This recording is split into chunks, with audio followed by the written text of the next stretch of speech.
Welcome back to Chaos Corner. It's your old buddy, the Guardian of Chaos, Big Daddy. And I tell it like it is. I'll say that to say this, coming to you live to tape, 25 feet below the surface of the earth. Fans, IWC, wrestling community, we're here for a special episode of Chaos Corner. We're here on a Friday morning. I have a lot to talk about. There's a lot to go over, and there's a lot to cover. The pro wrestling world has been hit not only by a lot of exciting news and big shows coming up, but also by tragedy. The passing of 79-year-old legend Terry Funk, which just happened 2 days ago, 48 hours ago. We know that Terry was sick for a little while, was battling dementia, and he has succumbed to his battle at 79 years old. I salute you, Mr. Terry Funk, and that's why we're here for Chaos Corner. And then the shocking news of what happened less than 24 hours ago. At 36 years old, the passing of Wyndham Rotunda, a.k.a. Bray Wyatt. Our prayers and thoughts and condolences go out to the Wyndham Rotunda family, all the fans of Bray Wyatt, the Funk family, and of course all the legendary fans of Terry Funk. So fans, we're gonna try to get through this. We know that AEW All In Wembley with almost 90,000 fans is this weekend. So come back to Chaos Corner. This episode right here is going to focus on the career, what we can come up with, what we know, my personal connection to Terry Funk. I'll come back with another episode on the career of Wyndham Rotunda, a.k.a. Bray Wyatt, and then we will be back to preview the big event on Sunday, AEW All In from Wembley Stadium. So I'm going to jump off all the other social media platforms, meet me back here at Guardian of Chaos on YouTube. All right, fans, we're off all the other social media platforms, and as I always say, follow me on those social media platforms to keep up on what's happening with the Guardian of Chaos. Over on X, the former Twitter, it's at Big Daddy GOC, and the GOC stands for the Guardian of Chaos. You can follow me there in real time. On Instagram, it's the Guardian of Chaos. I have 2 accounts on Facebook, J Brony, that's right, J Brony, you guys get it, and Prodigio Fidelis El Guardian.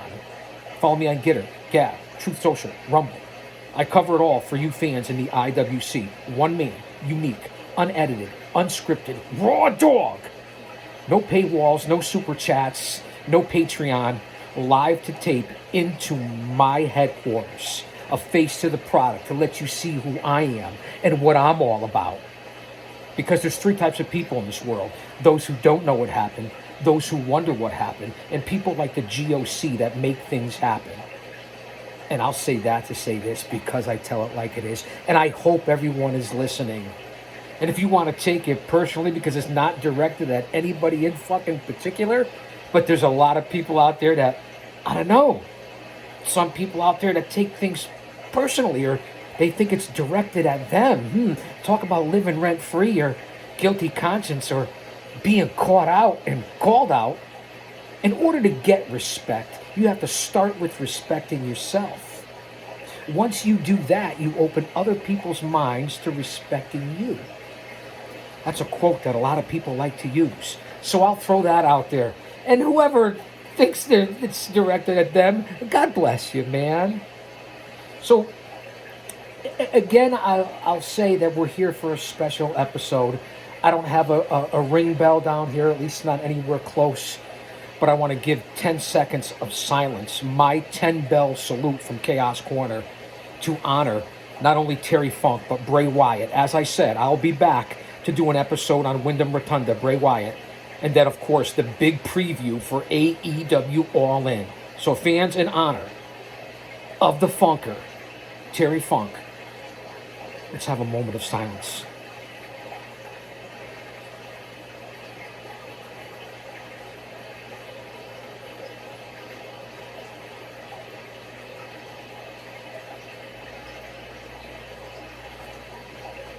God bless you, Terry. All right, so what I came up with, and of course, Terry Funk's career goes back to the 60s. I have a personal connection, and we'll get on to that story. Uh, so I'm glad that you guys are here to get my review. A lot of things have been out there on Busted Open Radio, on Off the Script, on the Don Tony Show, on the Wrestling Council, on PWZ, on Cheap Heat. There's a lot of people out there talking about what happened with Terry Funk. And again, if you're a fan of pro wrestling, you know who Terry Funk is, but I'm going to give you the specifics because I think you guys are going to find this interesting in a different perspective. Now, I didn't sit down and go out with Terry Funk all the time. We worked together on 2 matches on 2 different times in his hometown where he was born in Hammond, Indiana. So we'll get on to that story. So I don't want to put any false numbers out there and make it this about me. It's not, but there is a personal connection, and that's why you guys are here. We have coming up on 2,500 videos here on the Guardian of Chaos, the mothership, the YouTube channel. We're coming up on almost 800 subscribers. We're right on the precipice of the 4,000 watch hours. We're over 300,000 total views twice. So kick back and relax for this channel here that's only been in existence for 3 years, and we've only stepped it up for the last couple of years. So hit the like button, subscribe, leave a comment, get us in the algorithm, and whether you're watching or not, 1 person, 100 people, 1,000, or 1,000,000, it's all good to me. I'm here to give you my perspective as a stress reliever, and this is my stress reliever. I have a passion and a love for this industry. Put all the carny stuff and the bullshit and the high school drama aside that happens in this business from day one to every superstar down to the indies. I love this business, and that's why I'm here out of passion and knowledge and pushing almost a 6-0, the big old man brand. That's right here, the over 50 demo god. So thank you again, Terry Funk. Let's get on to it. My opening monologue. We're almost 8 minutes in here. As I alluded to just briefly a couple minutes ago, Terry Funk was born in Hammond, Indiana on June 30th, 1944. Just passed away, as I said, a couple of days ago, August 23rd, 2023, at 79 years old. He had a hell of a run, but let me tell you something. Terry Funk suffered these last 10 plus years because of all the injuries and the ways that crazy son of a bitch lived his life and worked in that ring. Here's a man that gave his life, everything that he's ever had for the world of pro wrestling. Second, third generation grappler with a Dory Sr., Dory Jr., Terry Funk, so second generation grappler. Obviously his father, Dory Sr., his brother, Dory Jr., the infamous or the famous, whatever you want to call it, because a lot of grapplers came out of there, a lot of legendary famous men out of West Texas State University. Now, Funk was no little guy. He's a decent-sized guy. 6'1", 247 pounds, thereabouts. He retired officially in 2017. Now, we know that Terry Funk retired from WWF, ECW, WCW, probably All Japan. He retired more times than Michael Jordan and Brett Favre put together. So let's keep that in perspective. Now, Funk was not always a world champion, and a guy like Terry Funk didn't have to be. He was like your Abdullah the Butchers and Andre the Giants and Roddy Pipers, if you know what I'm talking about. Didn't necessarily have to hold a world title. One of the few talents and folks that had the gimmick and real men and grapplers that can get over what not always having to have long title runs or always holding the titles, although a lot of the guys that I've mentioned have held regional titles and world titles. Funk was one of those guys. He held the NWA World Heavyweight title once, I believe. The ECW World Heavyweight title. The USWA Undisputed Heavyweight Champion. World Wrestling Federation Tag Team titles. The ECW TV title. Those are the bigger ones that Funk has won, along with many regional titles, brass knuckles titles. But those are the bigger ones. To my point of Funk didn't have to go from territory to territory and win the title and hold on to the title for a long time. And I'll get into that on this. This is your life basically on Terry Funk. And if I did everything from pillar to post from the '60s to present day, we'd be here for 5 hours. So I'm going to try to condense this and hopefully push this out and get it to you guys before the weekend. It's a Friday. I'm sure I'll get it up this afternoon. No pun intended. You got me on there. I got to bring some levity to this because this has hit a lot of people hard. And then throwing Bray Wyatt, there's just a lot going on in the world of pro wrestling. And for as much as everyone uses that word brother and brotherhoods, we truly are, although sometimes you'd never know it in this industry. The different organizations, again, there's many from the indies to the big time, so I'll just run through the ones, the bigger companies that you guys know. This is a refresher course for all of you, including myself.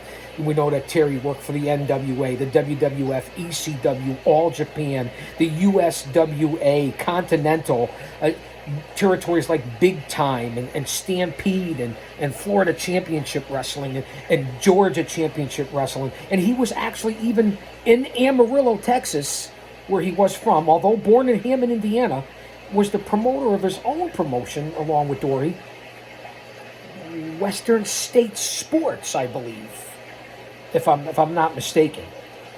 We know that Funk's in several Hall of Fames. I'll get on to some of the other ones later on, but the bigger ones, he's in the WWE Hall of Fame, the WCW Hall of Fame, the NWA Hall of Fame, the Hardcore Hall of Fame. I didn't even know there was one of those. Funk debuted, let me check on this, 1965 against Sputnik Monroe. That's when Funk debuted. 1965 and retired in 2017, officially. Again, we know how many different retirements. And it's where he's made his name, going up against guys in those earlier years, legends like Ernie the Cat Ladd, the Big Cat Ernie Ladd. That's how Funk made his bare bones. Obviously trained by his father, Dory Sr. So debut in 65 against Sputnik Monroe. And here's, before I get on to his different matches and notable highlights and things that I want to bring to your attention, as we're almost 13 minutes in here, lucky 13, on my personal connection with Terry Funk. He was probably 50 at the time, right after 9/11. That's right, September 2001. I don't have to get into any further. And of course, the craziness and insanity of what's happened in the globe and around the planet and the world today in 2023. That's another story for another time. Stay close to your family and friends. Nothing is guaranteed in this life. Not tonight, not tomorrow. You can't look in the back and go back and get it. You can look back and honor it and respect it and realize those are the ones that paved the way. Reflect on it. Because without that back there, you can't get to where you are or even where you want to go. Don't stay back there too long.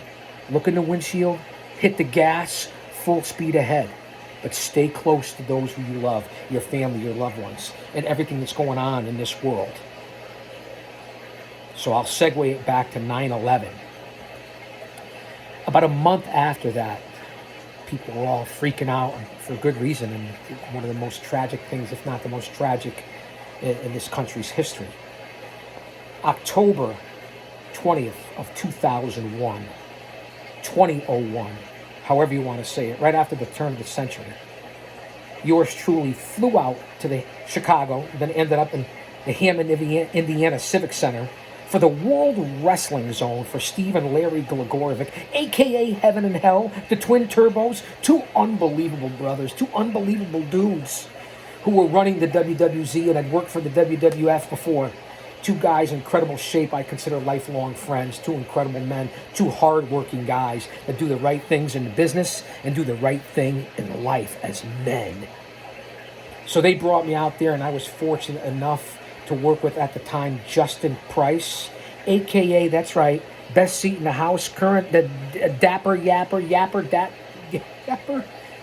Justin Roberts in AEW was our ring announcer at the time. Became close friends with Justin at the time, which led us to the AWA Superstars and the appearance at The Rock and Justin putting me over in his book. But that's another story for another time. But those are the connections. We all worked together on that show and that weekend. And on there, also the debut of Impact announcer and Tough Enough star at the time and went on to be a grappler of Josh Matthews. Ace Steel was on there. Iron Man Mike Sampson.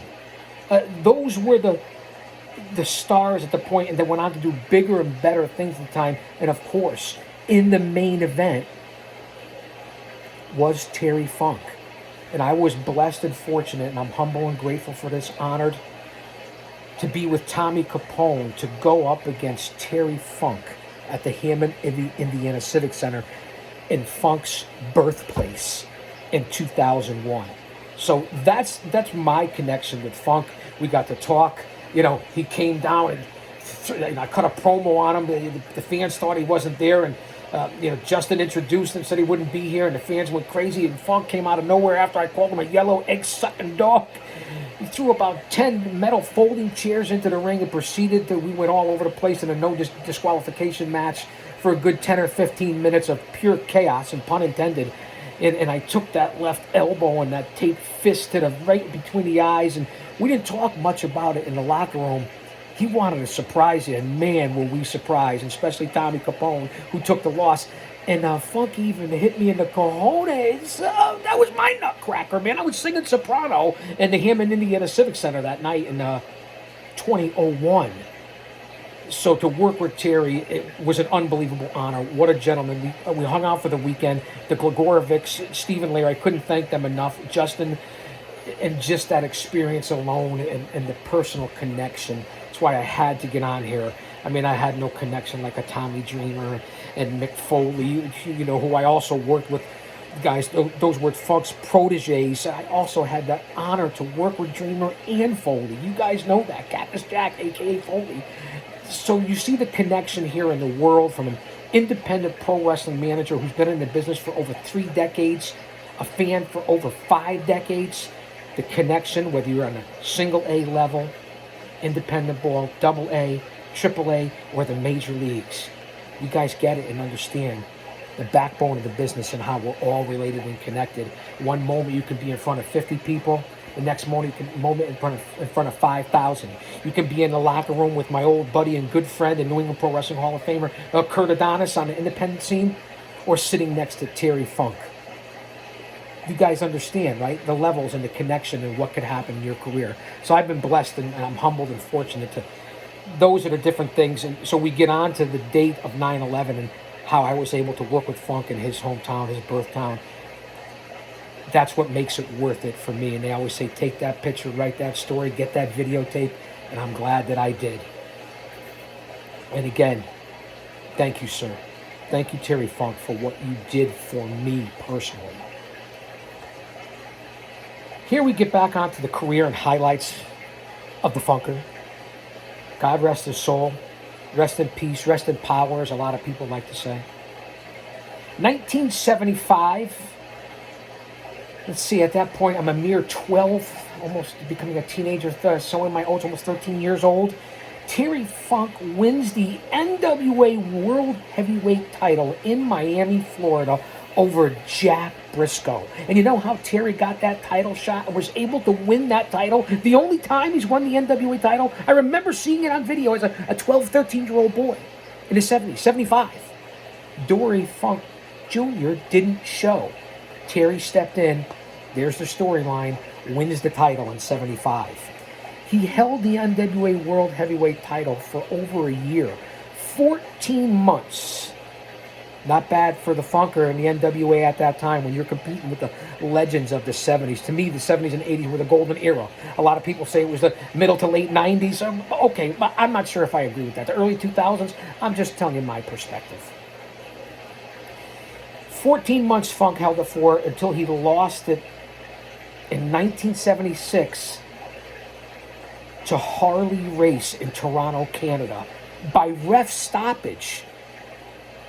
Now, Race applied the figure 4 But Funk didn't tap. He didn't submit in 76 in Toronto. It was ref stoppage. The ref's name slips my mind right now. But that's how Funk lost the title. So he wins it from Jack Briscoe in Miami, Florida in 75, and then loses the NWA World Heavyweight title to Harley Race in Toronto. We fast forward to 1981, the infamous empty arena match in Lance Russell, the unbelievable announcer, legend, probably only second behind Gordon Soley and maybe Jim Ross, right? 1981 empty arena match, Mid-South Coliseum for Continental Wrestling Association against Jerry the King Lawler. And you guys know my feud and history with the King. That's why you come to this channel and you get everything tied together. We talk about Mick Foley, we talk about Jerry the King Lawler, we talk about Terry Funk, we talk about Jake the Snake Roberts, Yokozuna, the Bushwhackers, it doesn't matter, Umaga. I've been in the ring, Dusty Rhodes, and been able to work and pick the brain of all of them, been on the same events, and that's why you're here. That's the unique connection to this channel and what's going on that nobody else has in this industry from my perspective and what I've done. It's really one of a kind, including taking over for commissioner for Bruno Sammartino. We'll get onto that for another story because this is about the Funker. But I like to relay it to my fans of what the current day is and what's happening in the current news in this industry and why this and I'm still relevant to what we're doing here. And I'd still be doing it anyway. Let's be honest. Because I don't give a fuck and I apologize for cussing. I do, but you know that when I'm talking about that perspective, that I don't. So we talked about the empty, again, fans, go back to, all this stuff is on YouTube. You can see the 75 match with Funk and Jack Briscoe. You can see the 76 match with Funk and Harley Race. You can see the 81 empty arena match with Funk and Jerry the King Lawler. It's all on YouTube, right here on the tube. Now, big feuds as well as highlights for Terry Funk when he was teaming with Dory Funk Jr., especially on their career and the influences and their training of the grapplers from the Rising Sun over in the Orient and All Japan Wrestling. It really was unbelievable if you look at who the Funks have trained from Japan and their legendary feuds as tag teams against the Sheik. That's right, the original Sheik, and Abdullah the Butcher for All Japan, against Stan Hansen, Bruiser Brody, Giant Baba. Not to mention the folks that they've trained. They're in Texas. Do your research, do your history. The Funks were very influential over there in Japan. Konnichiwa, bitches. As we continue here with the life and times of the late, great Terry Funk, thanks for being here from the bottom of my heart. I certainly thank you guys. It means a lot to me, and I mean that. That's coming legit here. Now, Funk debuts in the World Wrestling Federation, which it's hard to believe it wasn't until then. But Funk debuts in 1985. You know, with the branding iron, the cowboy hat, the chaps, and, Terry and Hoss Funk. And then they bring in the made-up brother, Jimmy Jack Funk. And he was only there for a short time, although he returned, 10 times? But 1985 and his feuds with the legendary feuds with the JYD, the Junkyard Dog. He had some thump game. And Tito Santana, Arriba, who will be appearing tomorrow night, live at the Connecticut Taco Festival. Tito Santana and Paradise Alley Pro Wrestling, Lucha Libre, Arriba. That's right, the Paradise 4. Mario Mancini, Paul Roma, Paul Perez, Big Dave Paradise. They're bringing in WWE Hall of Famer, legend, perhaps one of the best tag team grapplers and intercontinental champions of all time, to the Connecticut Taco Festival on the Riverwalk in Shelton, Connecticut. It's going to be unbelievable. Santana's going to be there. Matches from noon to 6. I mean, I have to bring some levity and some good news and positivity out of this. Now, we know the connection with Santana and Funk in the WWF for years. And this is where it started in 1985. And Santana will be at the Taco Festival, the Riverwalk, Shelton, Connecticut, for Paradise Alley Pro Wrestling. Noon to 6. All days. Tacos. Paradise Alley Pro Wrestling. Don't you dare miss it. So that's when Funk first came onto the scene in the WWF. It was against JYD, against Tito Santana, with Dory Jr. And then he had several title matches against Hulk Hogan before he left in '86. That was his first run in the WWF, Funk. He debuted in WCW, I don't have the exact date, but 1989. And again, go back to YouTube, fans. It's all out there on the Pocahontas network, whatever you get your mobile devices or laptops or wherever you consume your social media. The I Quit match at the Clash of Champions, where Flair wins and Funk actually says, "I quit," to the figure four. Funk's had a lot of history with that figure four, whether it's losing the title in '76 to Harley Race, where he didn't really tap, it was ref stoppage, and then losing the I Quit match in '89, perhaps Funk's biggest year. If someone like Funk could have their biggest year, '89 was an impactful year for Terry Funk. And that I Quit match. Clash of Champions fans, go check it out. Let me get a little bing bang boom here of the espresso, please. As a standby, we're only 26 minutes in here. The life and times of Terry Funk on Chaos Corner. Hold on. Relax. Does anybody have to go to the bathroom with that sound in the background? Waterfalls? Is it raining out here in the greater tri-state Northeast New England area? It might be. Big shout out as you see my brothers in chains, my brothers behind the walls. Big shout out. I'm always here. Espresso, iced through a straw. Does it get any better than that? All right, fans, back to the task at hand. Back to my notes. You got to have your news and notes. You have to be prepared. We're coming up on almost a half an hour, but this is well worth it. Thank you for being here. Not only when Funk was in WCW in '89 in that unbelievable I Quit match, one of his biggest years, one of his legendary feuds with Ric Flair, if you remember, when Funk used a plastic bag on national TV to try to suffocate Flair over his head with the bag, like a mafia movie or real life. Funk was a crazy son of a bitch, wasn't he? And that was one of the most unbelievable gimmicks with Funk on national TV and that plastic bag over Flair. Go fans, this is all information that you can get on your own out there. It really was, when he debuted, big impacts. Not as much in WWF when he first came in, but everywhere else he went, from Japan to Florida to Georgia, obviously to the King of Death matches. We'll get on to that, to what he did here in WCW. And then if you remember correctly,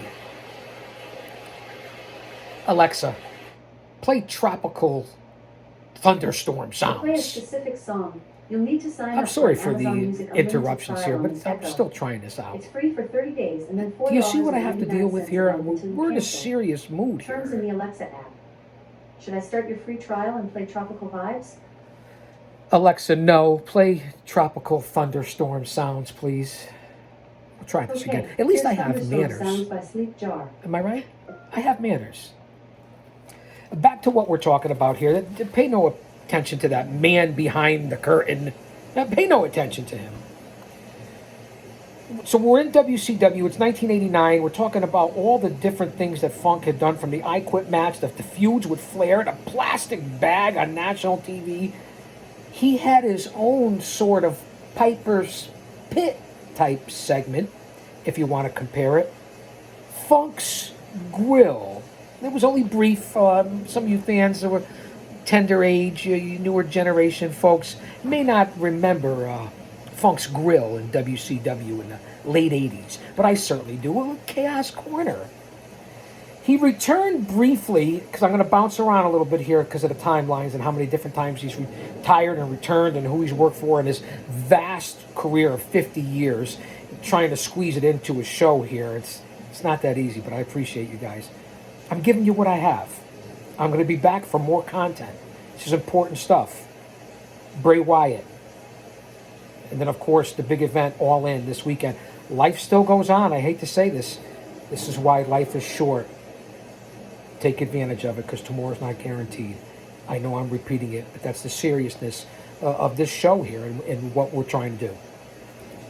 Briefly returned Funk in 1994 with Colonel Parker's Stud Stable. That's right, I said it. Say that 3 times fast. Stud Stable with Arn Anderson, Ming, who I just met a couple of weekends ago at the class of 2023 New England Pro Wrestling Hall of Fame. What an unbelievable guy, Haku Meng. He grabbed me by the throat when we went to take a picture and shook me so hard the camera was blurry. What an incredible guy.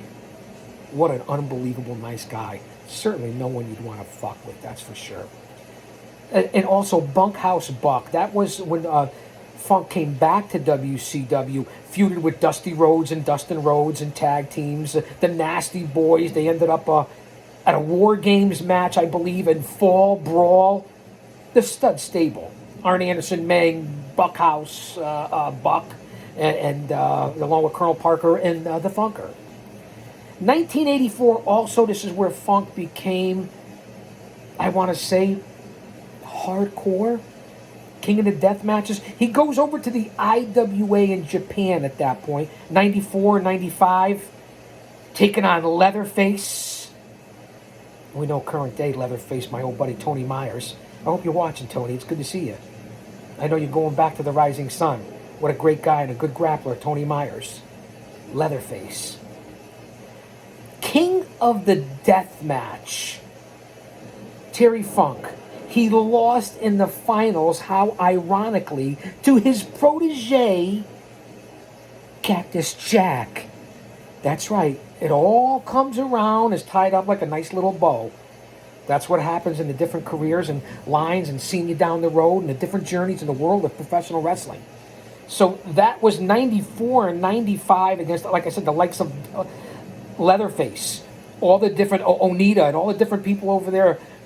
When it was really huge, the King of the Death matches and the exploding matches and the barbed wire matches, and then of course the feuds that went on in ECW, and I'm going to bounce right to that. This is a great segue, but it was in IWA Japan, and then losing in the finals of the King of Death match to Cactus, ironically one of his proteges, that led into his run from 93 to 97-ish ECW, where the Funks, actually, that's right, Dory and Terry lost in their debut in a barbed wire tag team match against Rocco Rock and Johnny Grunge, the Public Enemy, who I also had a chance to work with and be on the same events and even work with Ted Petty.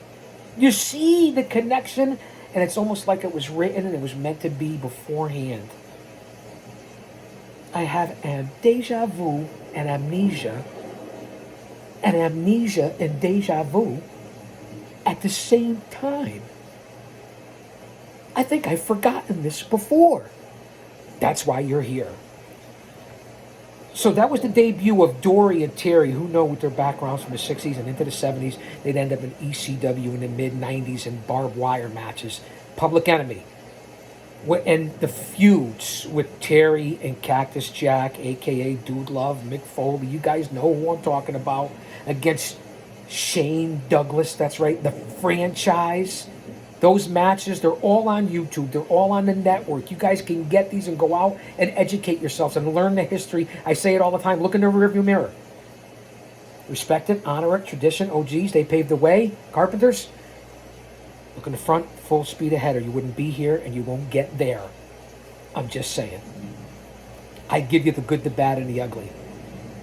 How about the feuds with another protege that I know this hit hard because I heard him on Busted Open Radio. And I have also worked with Zombie and against this man, Dreamer. We've talked about this. We know the connection. I have to continue to bring it up. That's why this channel is in existence. Tommy Dreamer against Funk. Unbelievable. We know how close Dreamer was. Sabu and Funk.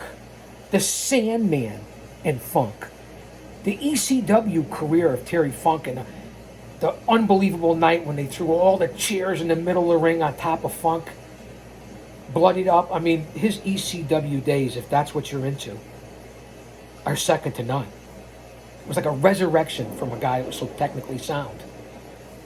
As I give you some of the highlights of Terry Funk's career and all these different bouts and matches, research them, match them up, leave a comment. You'll know what I'm talking about.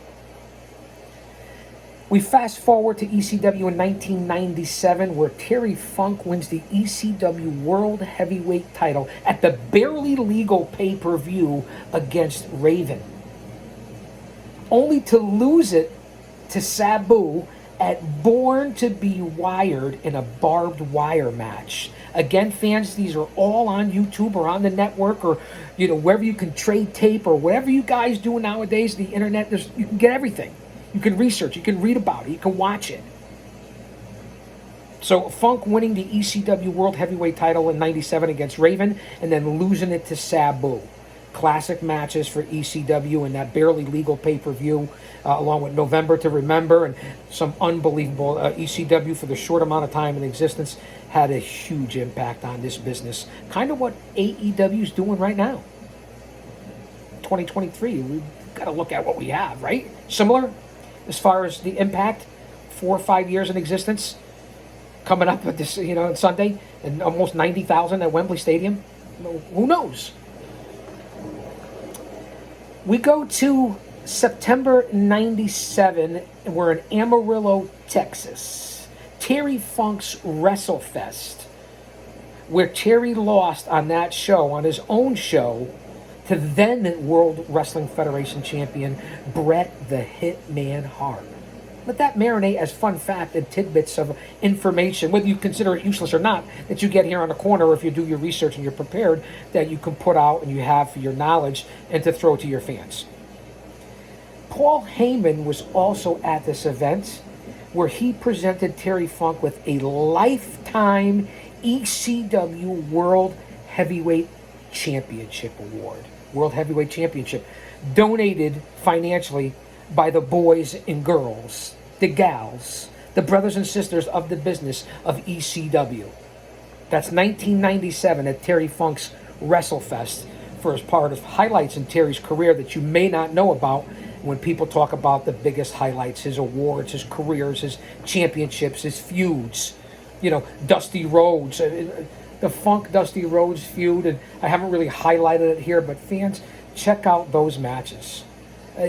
Legendary, one of the best that this business is founded on.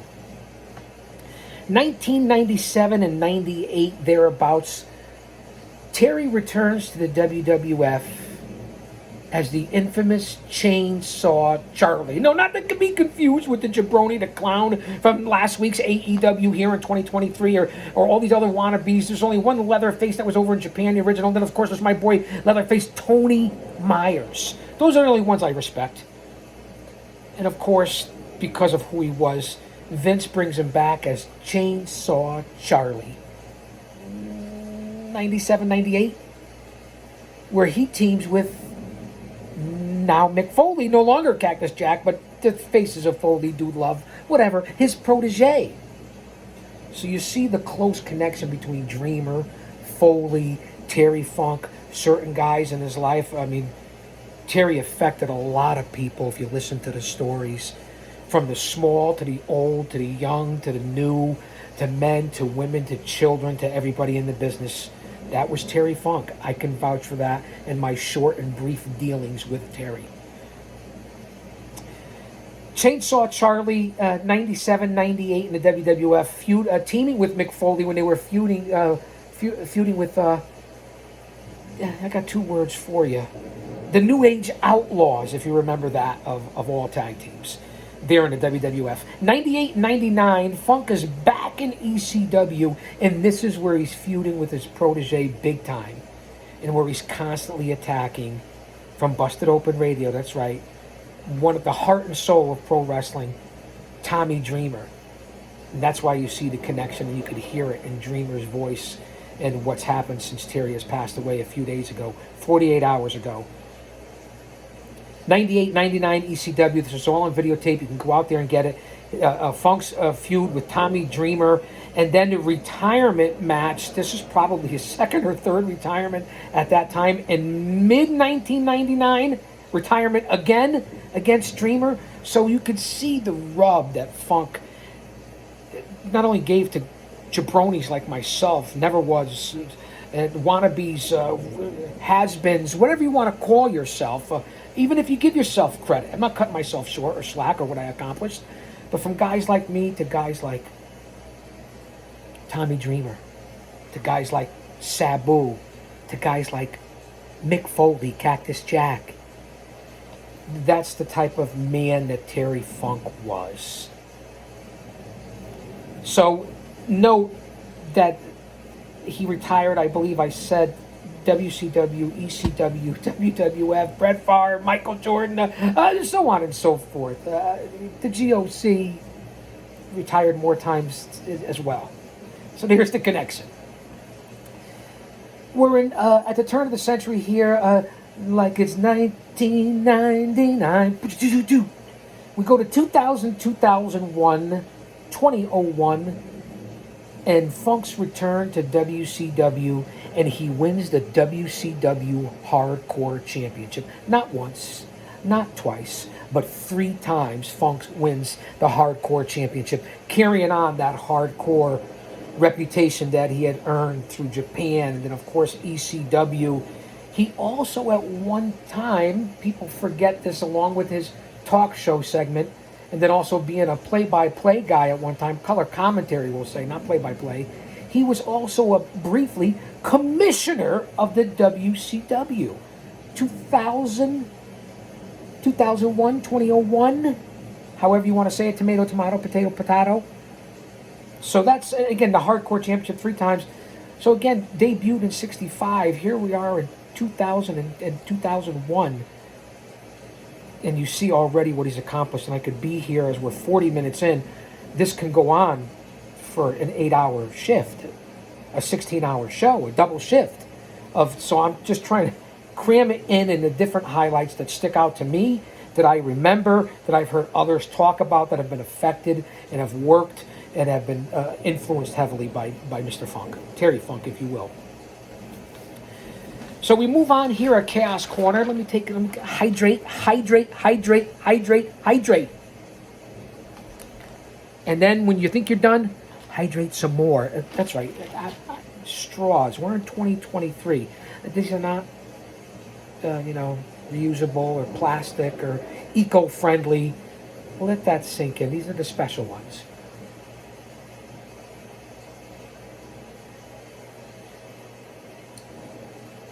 The tumbler, the hydration, the iced espresso.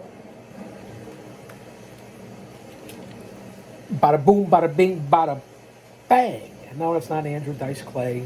It's not a soprano. It just popped into my head. You guys know that, right? You know what's going on up here, right? So we move on here on the life and times of the legendary, late, great Terry Funk. News, notes, highlights here with the GOC. We just left ECW, WCW. We talked about different things from Funk, different matches and awards. Hardcore Championship.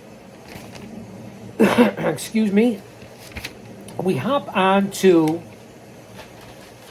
just make sure we have the right amount of notes. We hop on to, we're in 2000, 2001. Let's go from 2000 to 2006. And this is where I become fortunate, because I already told you the story in 2001. Hammond, Indiana Civic Center. Yours truly, Terry Funk. It's on YouTube. It's on the channel. It's on my social media sites. Unbelievable. Funk hits the indie circuit. He works everywhere, and I don't consider these groups indie, but he works everywhere from the World Wrestling Zone that I work for with the Twins, to Ring of Honor, to MLW, and every group in between. Funk picks and chooses special groups. He works with guys in the independent circuit. I guess we'll call it that, but I don't consider those groups independent. But people have the idea that it was the NWA, the WWF, the AWA, perhaps ECW, and some people even consider that an independent groups. I don't consider the current NWA or Impact or Ring of Honor or MLW. I don't consider those groups independent groups. You've made it to the major leagues, in my opinion. It's coming from where I come from and my experiences and how long I've been around. Funk works with CM Punk. Steve Corino, Justin Credible, C.W. Anderson, Simon Diamond. The list goes on to where Funk even ends up in 2004, if you will, in TNA. People call it NWA TNA at the time, but it was TNA. And then he returns to the WWE in 2006, 2009, 2013, 2016. That's how many times Terry goes back and forth between not only the WWE, but also the handful of times of WCW, ECW, Japan. Funk was one of those guys, like an Abdullah the Butcher, a Bruiser Brody, a Stan Hansen. Territories around the country, the globe, Andre the Giant. He was one of those special attraction and entities that even took it to the next level because he could stay in the territory, unlike some of the other guys that I just mentioned, the legends. We pop up to 2009 in the WWE Hall of Fame, where Terry and Dory Funk Jr. are inducted into the WWE Hall of Fame in 2009. Let's take a couple steps back. Simon says 2 steps back. Let's return to the indie circuit where Funk stays in the indies. Not only did he start getting in some of the indies in 2000, but he stayed working on and off in the independent circuit, which I say all the time, which I'm currently involved in Paradise Alley Pro Wrestling. And then, of course, the vast groups here in New England, Northeast, Tri-State area, all across the country, all across the globe, all across the world. Funk stays in the indies until 2017. If an icon, a legend like Funk does, doesn't that say something to all these people and fans and smarks and everybody out there and podcasters and people who never took a bump or stepped in the ring who think who you are? Says a lot to me, the GOC, that he was in the independent circuit on and off for that long. We also know that Terry's wife, Vicky, I believe this was reported by Don Morocco back in 2019. I believe Vicky passed away in 2019, if I'm not mistaken. That was reported by either Ted DiBiase or Morocco. Might have been the $1 Million Man. So, obviously we know that Terry's wife has also passed away a few years back in 2019. Rest in peace, Vicky. The different movies, again, this is where I'm just humbled and honored and grateful, and just like it's a wow moment as a fan, and then working with these guys and being blessed and all that. It's the truth, and that's truly how I feel.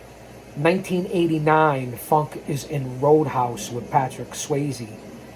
1999, he's the lead director in Beyond the Mat, the wrestling documentary. 1978, he's Frankie the Thumper with Sylvester Stallone in the movie Paradise Alley Pro Wrestling. 1987, he's in the arm wrestling movie with Stallone once again. Pretty damn good trucker arm wrestling movie, Over the Top. In 2005, as I like to say, he's in as Frank and the Ringer. And then, of course, as I read these different highlights, I go back to the reality that it was just a couple of years ago, although we know Funk's injuries and needed the double knee replacements and his different issues with the injuries, that he was diagnosed in 2021, just 2 years ago, with dementia. And I think we all know, whether it be Alzheimer's, dementia, different diseases, I get it, but we all know someone who's been affected by it in our own personal lives. So that's the unfortunate part of what nobody outruns Father Time, and that's when Terry was first diagnosed in 2021 with living with dementia. So, as we get on to the reality of it here at Chaos Corner, we're almost 50 minutes in. Thanks for being here. I'm going to upload this. You'll see it here on this weekend. And I'll come back with something on Bray Wyatt, Wyndham Rotunda, God rest his soul. And then I want to come back on something positive. On a positive note, I will be doing a preview before Sunday's AEW All-In, the historic event at Wembley Arena. Different awards for Terry Funk. And I'll just throw them out because they meant more back then than they do now, or at least we thought they did in the industry back in the 70s and 80s, even into the 90s, with PWI and the Wrestling Observer and different Hall of Fames, but it's another story for another time. PWI Feud of the Year in 1989, Terry Funk versus Ric Flair. PWI Inspirational Wrestler of the Year in 1997, Terry Funk. PWI Wrestler of the Year in 1976, Terry Funk. PWI Top 500, ranked number 22 in 1991. I don't know if that's the highest Funk was ever ranked, and it shows you what in 2023 and my issues with PWI now and what a rag it's turned into. No disrespect, no offense, it's a word, baby. When it meant something, the top 500, and now I'm not so much when we've learned what we've learned. So number 22 in 91, when PWI really was on the game, and they had legends like Apter and Stu and the rest of the guys and the boys working over there. Ranked number 9 in the top 100 tag teams with Dory Funk Jr. in 2003 by PWI. Class of 2024 Pro Wrestling Hall of Fame Museum. Class of 2009 NWA Hall of Fame. Class of 2010 St. Louis Wrestling Hall of Fame. Class of 1995 Stampede Wrestling Hall of Fame. 1983 Lifetime Achievement from Tokyo Sports. Match of the Year in 1980 by Tokyo Sports with Dory Funk Jr. against the Giant Baba and Jumbo Tsuruta. The most popular by Tokyo Sports in 1979, Terry Funk. Class of 1996 Wrestling Observer Newsletter Hall of Fame. Again, take it for what it's worth and what we know now, and Meltzer and how things were back in the day, and how much we took it more seriously in kayfabe and the work, and when things were not scripted. No offense. Just telling it like I see it, man. Best Brawler, 1989. Best Heel, 1989. Best Interview, 1989. Hardest Worker, 1989. Feud of the Year, Terry Funk versus Ric Flair, 1989. Need I say any more? I don't think I have to. Fans, that's just a short, brief synopsis of the career and the connection between this channel and the legendary Terry Funk, who passed away on August 23rd, 48 hours ago. I want to thank everyone for being here. I try to keep it lighthearted and keep it flowing and keep it moving and make it relatable. We're going to keep this under an hour. I hope you guys enjoyed it. I appreciate bringing it to you. It's an honor for me to present this information to you, and then of course my brief connection to Terry Funk and this whole story and the folks involved. So thank you. God bless you. I'll say that to say this because I tell it like it is. I'll be back to do a tribute to Bray Wyatt, aka Wyndham Rotunda, and then I'll be back to preview AEW All In at the historic Wembley Stadium this Sunday. Thank you, fans. Come on back to Chaos Corner here on YouTube. Don't you dare miss it.